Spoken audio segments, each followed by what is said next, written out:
시인 김상용 씨가 쓴 나무로 창을 내겠소라는 시가 있습니다. 제가 잠깐 읽어드리겠습니다. 나무로 창을 내겠소.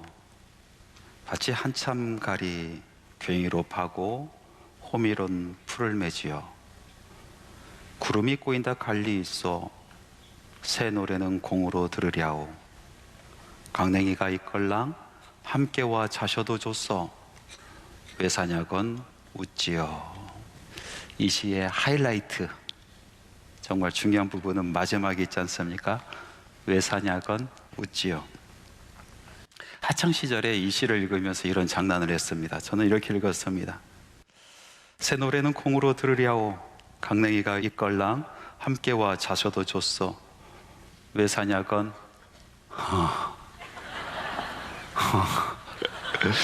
이렇게 장난하면서 읽었습니다.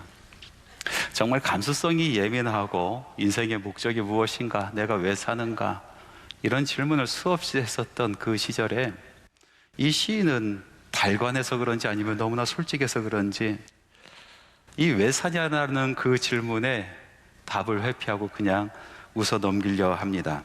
그 모습을 보면서 저는 이런 생각을 했습니다. 어차피 답 없는 질문 그만하고 그냥 살자. 그냥 살자. 그렇게 했더랬습니다. 그런데 여러분, 정말 우리 인생에 목적 없이 답 없이 살아가는 인생이 정답일까요?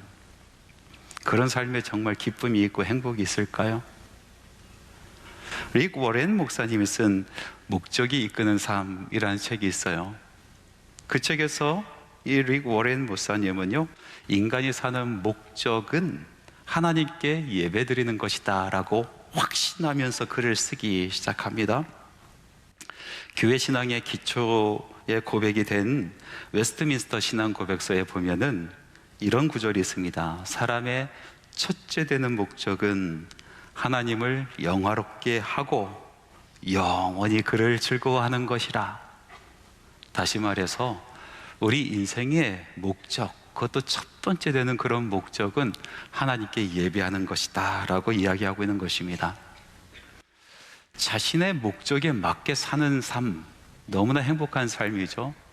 그 안에 생명력이 있습니다. 기쁨이 있습니다. 그런데 자신의 목적과 상관없는 그런 삶을 살게 되면요, 마음이 신난해집니다. 어려워집니다. 속상하고 생기도 잃어버리게 되는 거 아니겠습니까? 사람의 존재 목적이 하나님께 영광 돌리고 하나님을 예배하는 것이라고 할 때 우리가 정말 진정으로 하나님께 예배드리는 참된 예배자가 될 때야 비로소 우리는 행복해질 수 있다는 것입니다. 저는 목회를 하면서 많은 가정을 만났습니다. 그러면서 제 마음속에 하나 확신이 든 것이 있습니다. 그것은 무엇이냐면 우리 삶에서 예배가 얼마나 중요한가라는 것입니다. 많은 가정을 만났는데 망해가는 가정도 봤습니다. 그 망해가는 그런 집안이 예배가 세워지면서 회복되는 것을 많이 경험했습니다. 또 예수 믿어 대대로 복을 누리며 살다가 그만 예배가 무너지면서 한순간에 폭삭 주저앉는 그런 가정도 수도 없이 많이 만났습니다. 확실히 우리의 존재의 목적, 하나님께 예배드리는 그 예배는 우리 삶의 행복과 직결되어 있습니다. 오늘 이 말씀, 아벨의 이 예배의 이야기를 통해서 우리는 우리 삶 속에서 드려지는, 하나님께 드려지는 이 예배를 돌아보고 또 돌아봤으면 좋겠습니다. 우리의 예배를 다시 하나님 앞에서 세우는, 또 결단하는 그런 시간 되기를 간절히 바랍니다. 범죄한 아담과 하와가 이제 에덴에서 쫓겨나서 에덴의 동쪽에 터를 잡고 삶을 영위합니다. 그러면서 가인과 아벨을 낳습니다. 이 두 아들이 장성해서 가인은 농사 짓는 사람이 되었고 아벨은 양을 치는 사람이 되었습니다. 때가 돼서 둘이 하나님 앞에 나아가 예배를 합니다. 가인은 땅의 소산을 하나님께 올려드렸고 아벨은 첫 양 새끼 그리고 그 기름을 드렸다 하였습니다. 하나님께서는 아벨의 제사를 받으시고 가인의 제사는 받지 않으셨습니다. 문제는 여기부터 시작이 됩니다. 가인이 시기하기 시작합니다. 질투합니다. 마음속에 분노가 가득합니다. 하나님께서 이래서는 안 되겠다 싶어서 가인을 찾아가십니다. 그리고 말씀하십니다. 죄를 다스릴지니라. 하나님의 말씀을 듣지 않습니다. 가인은 그 죄를 마음속에 더욱더 품고 키워갑니다. 그리고 마침내 동생을 들로 끌고 나가서 돌로 쳐 죽이고 마는 것입니다. 그리고 태연하게 아무 일도 없었던 것처럼 살아갑니다. 하나님께서 모든 것을 아셨습니다. 땅이 이야기했습니다. 땅이 소리를 질렀습니다. 아벨의 피를 토해냈습니다. 결국 하나님께 가인은 징계를 받고 더 먼 동쪽으로 쫓겨가 그곳에서 유리하는 삶을 살게 되었습니다. 여기서 한 가지 궁금한 점이 있습니다. 왜 하나님께서는 가인의 것을 받지 않으시고 아벨의 것을 받으셨을까? 이 말씀을 해석하는 여러 성경학자들의 이야기를 종합해 보니까 총 3가지입니다. 첫 번째로 하나님께서는 농부들보다 목자들을 더 좋아하신다라고 이야기하는 사람들이 있습니다. 스키너라는 학자가 대표적인 인물입니다. 이 가인과 아벨의 제사의 이야기는 단순히 한 가인과 한 사람 아벨의 이야기가 아니라 당시에 있었던 농경 문화와 목축 문화의 대립의 관계를 이야기하고 그 갈등을 표현한 것이다. 그리고 목축업이 더 이상적으로 올려놓기 위해서 의도적으로 이런 이야기를 만들었다라고 해석을 하는 겁니다. 그러나 성경을 보면은 가인과 아벨의 이야기 속에서 목축업을 하는 것과 이런 문명과 농경 문화의 대립 관계를 찾아볼 수가 없습니다. 가인 이전에 아담도 농사 짓는 사람 아니었습니까? 아담과 또 양을 치는 아벨의 대립 관계를 성경에서 찾아볼 수가 없다라는 이야기입니다. 또 어떤 사람은 이런 이야기를 합니다. 하나님께서 야채보다 고기를 더 좋아하신다. 하나님께서 고기를 더 좋아하시기 때문에 고기를 하나님 앞에 올려드린 아벨의 제사를 받으셨다, 이렇게 주장하는 사람도 있습니다. 그런데 성경 어느 곳에 보아도 하나님께서 재물을 편식하셨다라고 이야기하는 부분은 없습니다. 재물 때문에 하나님께서 언짢아 하신 부분도 찾아볼 수가 없습니다. 또 어떤 사람은 이렇게 이야기합니다. 가인이 재물에 인색했기 때문에 그렇다라고 얘기합니다. 재물을 속여서 하나님 앞에 올려드렸다는 것입니다. 좋은 것은 자기가 착복하고 허접한 것을 하나님께 올려드렸기 때문이다라고 이야기합니다. 그런데 오늘 말씀을 다시 한번 잘 읽어보면은 우리가 발견할 수 있는 것은 단순히 가인은 땅에 소산을 드렸다라고만 이야기했지 하나님의 것을 착복했다, 좋은 것은 자기가 취했다, 이런 표현은 어느 곳에서도 찾아볼 수가 없습니다. 지금까지 이야기한 이 3가지 모두가 어느 하나 정확하고 마음에 드는 그런 해석은 없습니다. 그렇다면은 하나님께서는 왜 가인의 제사는 받지 않고 아벨의 제사만 받으셨을까요? 여러분, 말씀을 잘 읽어보면 이것은 재물의 문제가 아니다라는 것을 발견할 수가 있습니다.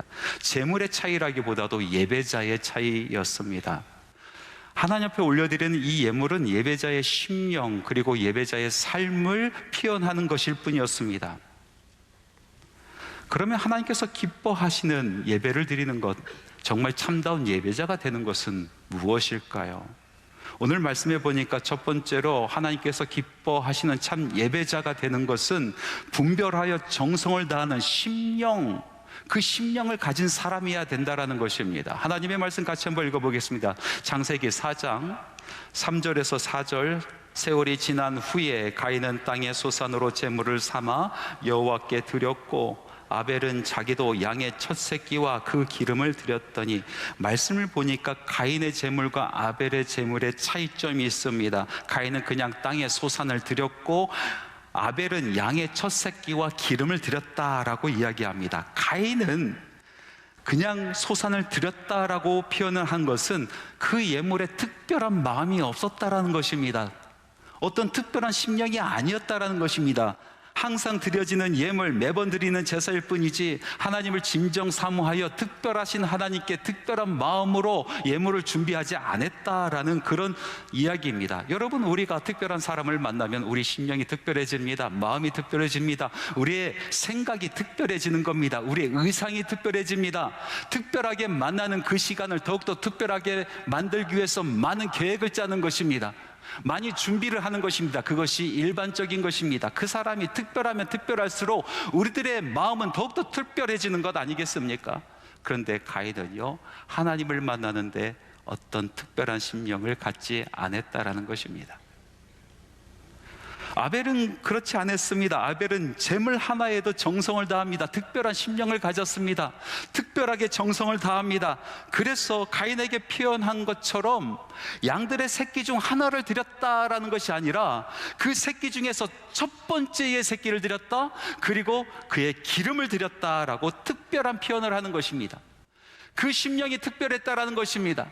특별한 하나님을 만나는 그 심령이 특별했다라는 것입니다. 그래서 분별하고 구별하여 하나님께 예물을 올려드렸다라는 것입니다. 바로 그 특별한 마음을, 그 특별한 분별의 정성을 하나님께서 받으신 것입니다. 성경에서 정성을 다해서 특별한 예배를 드렸었던 사람이 구약 성경에 또 하나 나오지 않습니까? 바로 엘리야 선지자입니다. 갈멜산에서 바알과 아사랴 선지자들과 함께 누가 정말로 살아계신 하나님인가, 누가 정말 우리 예배를 받으신 하나님인가 두고 내기를 하였습니다. 단순히 물건을 걸고 한 내기가 아닙니다. 목숨 걸고 한 그런 싸움이었습니다. 영적인 전투였습니다. 엘리야가 하나님 앞에 나가는데 지극정성을 다합니다. 흩어졌던 이스라엘들을 하나님 앞에 모으기 시작합니다. 그리고 홀로 외로이 무거운 돌을 짊어지고 12지파를 대표하여 12개의 돌을 날라다가 제단을 쌓기 시작합니다. 온몸이 땀으로 적셔졌습니다. 제단이 엘리야의 눈물로 적셔졌습니다. 그리고 그 다음 말씀에 보니까 제단의 주변에 도랑을 파고 제단 위에서부터 물을 붓기 시작합니다. 아주 충만하게 붓는 것입니다. 그리고 또랑에 가득 찰도록 물을 부었습니다. 왜 물을 부었을까요? 여러분, 지금 불을 내리는 그런 시합을 하고 있는데, 작은 스파클에도 불이 확 붙을 수 있는 기름을 부어야 될 때인데, 그런데 이 엘리야는 물을 붓고 있습니다. 왜 그랬습니까? 물이 가장 귀한 것, 최고의 것이기 때문에 그랬습니다. 엘리야가 지금 하나님 앞에 나가 제사를 지내는 이때는 3년 동안 가뭄이 있었던 때입니다. 물이 가장 귀합니다. 물이 모든 것입니다. 물이 모든 것을 결정하는 것입니다. 물이 권력입니다. 물이 힘입니다. 물이 삶을 살아가는 생명입니다. 그 물을 아낌없이 하나님 앞에 드리는 것입니다. 최고의 하나님께 최고의 것을 올려드리는 것입니다. 쏟아 부어 드리는 것입니다. 그리고 그 제단 앞에 엎드려 하나님 앞에 간절히 기도합니다. 여호와 하나님이시여 응답하여 주옵소서. 여호와 하나님이시여 나의 기도를 들어주시옵소서. 이 음성을 들으시고 하나님께서 그 제단을 연락하셨습니다. 최고의 하나님께 최고의 것을 드린 엘리야의 이 예배를 받아주셨습니다. 다른 사람들은 다 떠나가고 하나님은 죽었다, 하나님은 있지 않다라고 이야기하여 예배를 다 패하고 뿔뿔이 흩어져도 그 흩어진 그곳에서, 아니, 나에게 여전히 하나님, 여호와 하나님은 최고의 분이시고 내 심령을 다해 최고의 것을 드린 엘리야의 예배의 모습이었던 것입니다. 여러분, 하나님의 말씀에 너희의 몸을 하나님이 기뻐하시는 거룩한 산 제물로 드리라 라는 말씀이 있습니다. 하나님께서 기뻐하시는 거룩한 산 제물, 살아있는 제물은 무엇입니까? 생명 있는 제물, 생생한 제물, 최고의 상태의 제물, 죽음이라는 그림자도 보이지 아니하는 최고의 것을 하나님 앞에 드린다라는 것입니다. 최상의 상태, 최상의 조건으로 주 앞에 나가 예배하라라는 것입니다. 우리의 몸의 상태가 최고의 상태, 우리 영의 상태가 최고의 상태, 우리의 심령의 상태가 최고의 상태로 하나님 앞에 나가 예배를 드리라라는 말씀인 것입니다. 사랑하는 성도 여러분, 지금 하나님 앞에 예배 드릴 때 여러분 최고의 상태를 하나님 앞에 올려드리시기 바랍니다. 최고의 찬양을 하나님께 올려드리시기 바랍니다. 최고의 예물을 하나님께 올려드리시기 바랍니다. 설교자는 최고의 설교를 하기 위해서 일주일 동안 몸부림치는 것입니다. 주일만 바라보며 매일같이 말씀을 묵상하며 살아가는 것입니다. 이 선포되는 말씀이 오늘 말씀이 마지막이다라는 생각으로 하나님의 그 신령한 말씀을 태어나는 시간이 마지막이다라는 생각으로 말씀을 최선을 다해 전하는 것입니다. 그 말씀으로 인하여 영혼이 변화받고 쓰러진 영혼들이 다시 일어난다라는 확신을 가지고 하나님의 말씀을 전하는 것입니다. 우리 찬양대가 얼마나 뜨거운 찬양을 합니까? 이 찬양대의 찬양이 하나님 앞에 은혜로운 찬양, 하나님께서 기뻐 받으시는 찬양이 되기 위해서는 하나님 앞에 무릎으로 나가서 기도하는 찬양이 되어야 되는 줄 믿습니다. 먼저 그 찬양으로 말미암아 성령의 기름 부음을 받으시기 바랍니다. 성령으로 뜨거워지시기 바랍니다. 그렇게 뜨거운 마음을 가지고 하나님 앞에 나와 찬양할 때에 여러분들이 받은 그 성령의 기름 부으심이 이 온 회중에게 미치게 되는 것입니다. 사랑하는 성도 여러분, 방송실에서 사역하시는 분들 얼마나 최선을 다하십니까? 여러분들의 사역 하나님께서 기억하실 것입니다. 그러나 여러분 온전하십시오. 오차 없이 준비하십시오. 세상에서 하는 일보다 더욱더 온전한 것으로, 최고의 것으로 하나님께 올려드리시기 바랍니다. 안내하시는 분들, 여러분의 수고를 하나님께서 기억하실 것입니다. 그러나 여러분 기억하십시오. 한 영혼 한 영을 맞이할 때에 예수님 맞이하듯이 맞이하십시오. 그것이 예배입니다. 최고의 것을 하나님 앞에 올려드리는 것입니다. 예배는 단순히 예배 프로그램이 아닙니다. 우리 모두가 우리의 심령을 새롭게 하고 우리 심령의 최고의 것으로, 나의 몸의 최고의 것으로, 나의 영혼의 최고의 것으로 하나님께 올려드릴 때에 우리 한소망의 예배를 우리 하나님께서 흠양하시고 우리 한소망의 예배를 연락하실 줄 믿습니다. 또 말씀을 통하여 우리가 보는 것은 하나님께서 기뻐하시는 예배는 우리의 심령뿐만 아니라 예배자의 삶을 보시고 그것을 연락하신다라는 것입니다. 하나님의 말씀을 또 읽어보겠습니다. 여호와께서 아벨과 그의 제물은 받으셨으나 가인과 그의 제물은 받지 아니하신지라. 하나님께서 받으신 것은 제물만 받으신 것이 아닙니다. 무엇을 먼저 받으셨습니까? 하나님께서 먼저 관심 있게 보시며 받으신 것이 있습니다. 하나님께서 아벨의 제물을 받으신 것이 아니라 아벨을 받으셨습니다. 그리고 그의 제물을 받으셨습니다. 하나님께서 가인의 제물을 연락하지 아니하신 것이 아니라 가인을 거부하신 것입니다. 그리고 가인이 바친 그 예물을 받지 아니하셨다는 것입니다. 하나님의 관심은 제물에 있지 아니합니다. 하나님의 관심은 예배를 드리는 그 사람의 삶에 있는 것입니다. 그 심령을 받아주시면서 그의 삶을 받기를 원하시는 것입니다. 여러분, 가인은 분별 없는 삶을 살았습니다. 그 예물에 드러나지 않습니까? 분별 없이 살아가는 가인은 분별 없는 예물을 드렸고, 삶 가운데 분별이 있고 거룩한 삶을 살아갔었던 이 아벨은 하나님 앞에 거룩한 것, 분별이 있는 것을 바쳐 올린 것입니다. 저는 종종 이런 생각을 해봤습니다. 만약에 하나님께서 아벨의 제사를 받지 아니하셨다라면 아벨도 가인과 똑같이 고개 숙인 자가 되어서 죄를 가슴에 품고 하나님께서 죄를 다스리라 하셨는데도 그것을 이기지 못하고 범죄의 길을 치달았을까? 여러분, 하나를 보면 열을 알 수가 있습니다. 아벨은 그렇지 않았을 것입니다. 하나님께서 거룩하게 받으신 아벨은 그런 사람이 아니었습니다. 만약에 하나님께 나가 예배를 했는데 하나님께서 그 예배를 연락하지 아니하셨다라면 아벨은 괴로워했을 것입니다. 아파했을 것입니다. 자기의 예배, 자기의 삶을 돌아보고 또 돌아보고 또 돌아보아서 하나님 앞에 회개하며 나갈 것입니다. 하나님, 저를 용서하여 주옵소서. 내 심령을 고쳐 주옵소서. 하나님, 나의 삶을 주관하여 주옵소서. 내 힘으로 할 수 없사오니 하나님 나를 인도하여 주옵소서. 이렇게 간절히 바라보면서 하나님 앞에 예배를 다시 회복할 인물이 바로 아벨 아니었겠습니까? 하나님께서는 그 아벨을 보신 것입니다. 하나님께서는 아벨의 삶을 받아 주신 것입니다.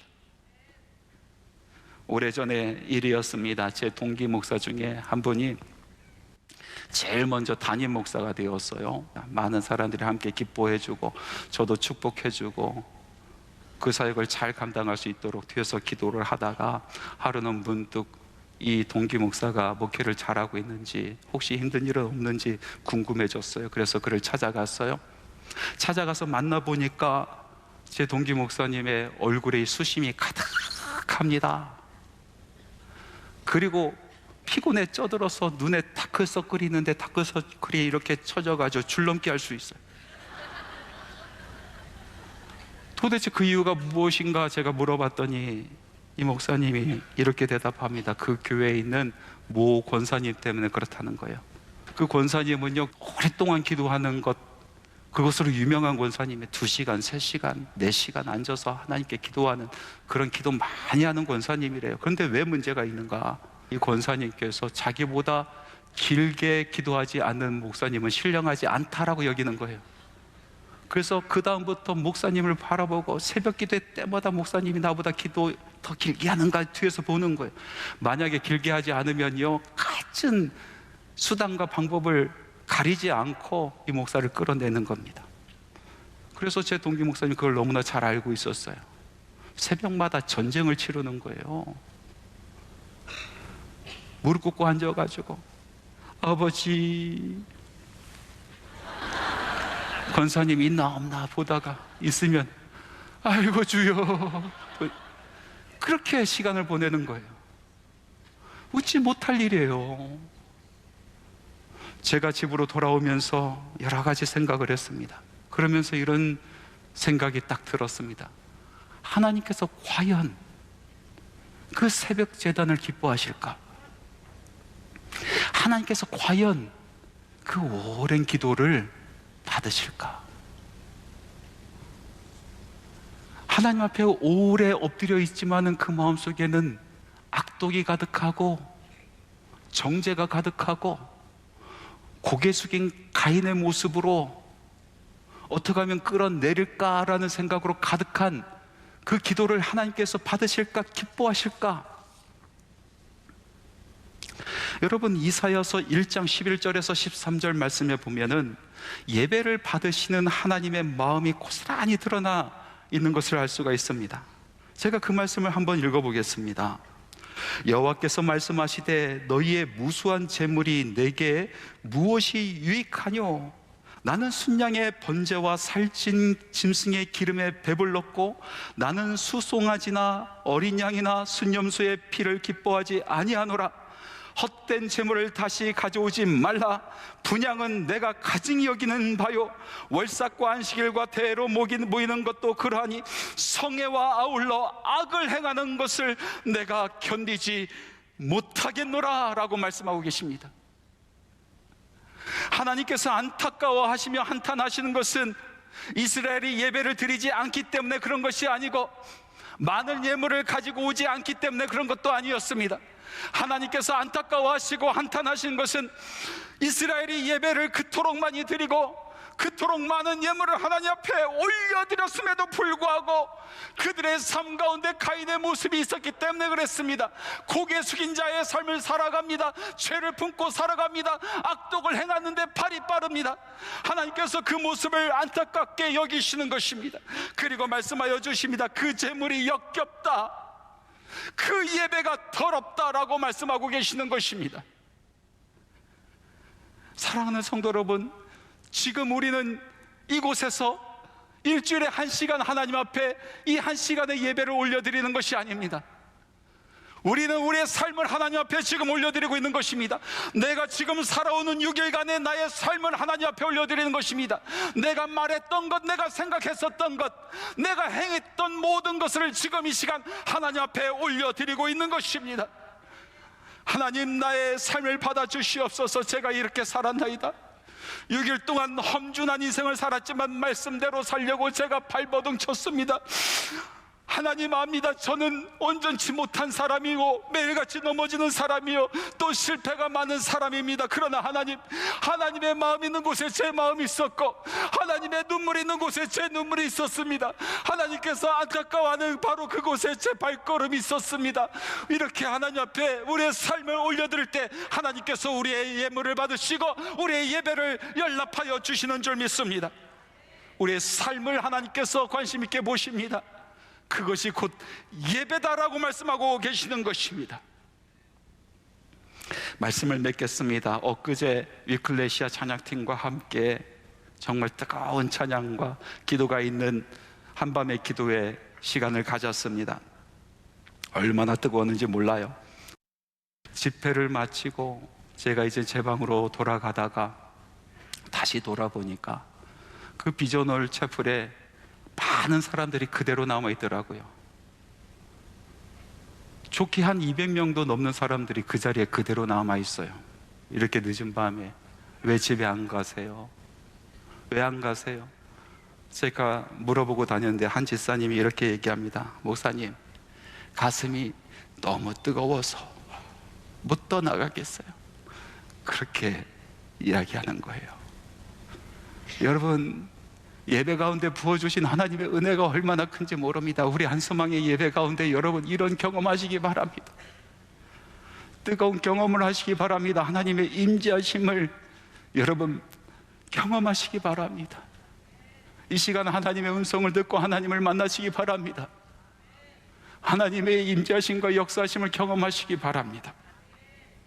요즘 많은 성도들의 삶 가운데 예배가 무너지는 것을 보면서 참 안타까워합니다. 저는 오늘 여러분들에게 이 말씀으로 다시 한번 도전합니다. 여러분, 예배가 다시 살아나야 되는 줄 믿습니다.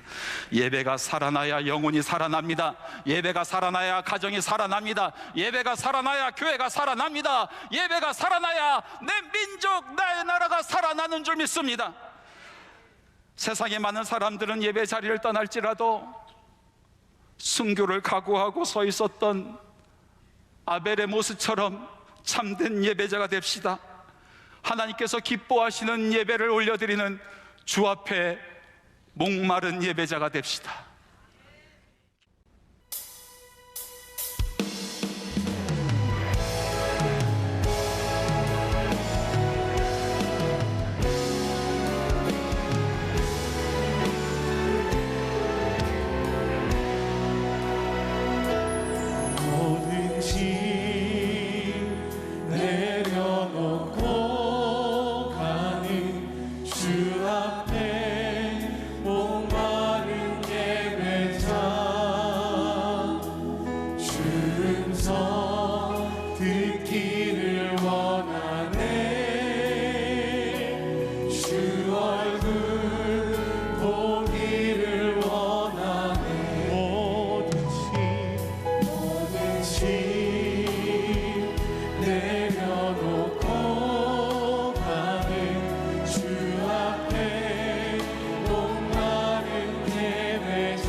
예수 그리스도의 은혜와 하나님의 사랑하심과 성령님의 교통, 충만, 역사, 동행하심이 하나님의 전으로 달려나와 살아계신 하나님의 이름을 부르며 예배하고 찬양하고 경배하고 주신 말씀 마음의 신비에 새기고 다시 세상으로 돌아가 예배자의 삶을 살기로 결단하고 헌신하는 주님의 사랑하는 자녀들의 발걸음 위에 하는 모든 사역 위에, 사업 위에, 직장 위에, 일터 위에, 학업 위에 지금부터 영원토록 함께 하시기를 간절히 축원하옵나이다.